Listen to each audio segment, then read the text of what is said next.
In de Prinsentunneljout treffen we GroenLinks, maar wethouder Isabelle Dix die het haar sterk maakt voor haar partij. Een handje verderop is Fred Tevens, staatssecretaris van Veiligheid en Justitie, campagne aan het vieren voor de VVD. Maar de meesten zijn nog net echt dwaande met de verkiezings, want zelfs een bekend landelijk politicus die het flyers uitdeelt, valt blijkbaar net op. Het overviel me echt, want ik las in de snelheid VVV. Ik had het niet in de gaten. Maar ja, dat gebeurt me dan. Er zit mijn bril net op mijn neus. Maar dat het de VVD is, nou ja, oké, het is mijn partij niet. Maar vooruit, als ze wat willen uitdelen, ik vind het best.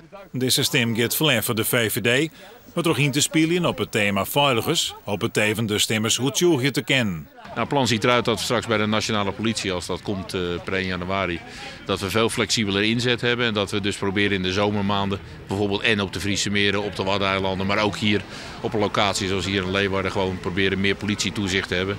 En ook meer proberen op te sporen. CDA'ers Harry van der Molen en Sander de Rauwe fietsen de komende tijd door de provincie om haar partij te promoten. Dat was net alleen nog op de verste wal, ik op de eiland binnen stem te verzinnen. Je hoort mis op het Ameland en krijgt daarbij hulp van CDA-minister Jan Kees de Jager van Financiën. Een van haar campagnepunten het onderwijs. Allereerst natuurlijk zijn er heel veel afspraken, bijvoorbeeld op het gebied van onderwijs, waar het CDA een hele goede paragraaf in heeft, die ook ruimte biedt aan eilanden om hun eigen type onderwijs zoveel mogelijk te kunnen behouden. Dus het behoud van scholen, ook alvast zouden die scholen net iets te klein worden voor het normale voortbestaan, maken we een uitzondering voor de Waddeneilanden.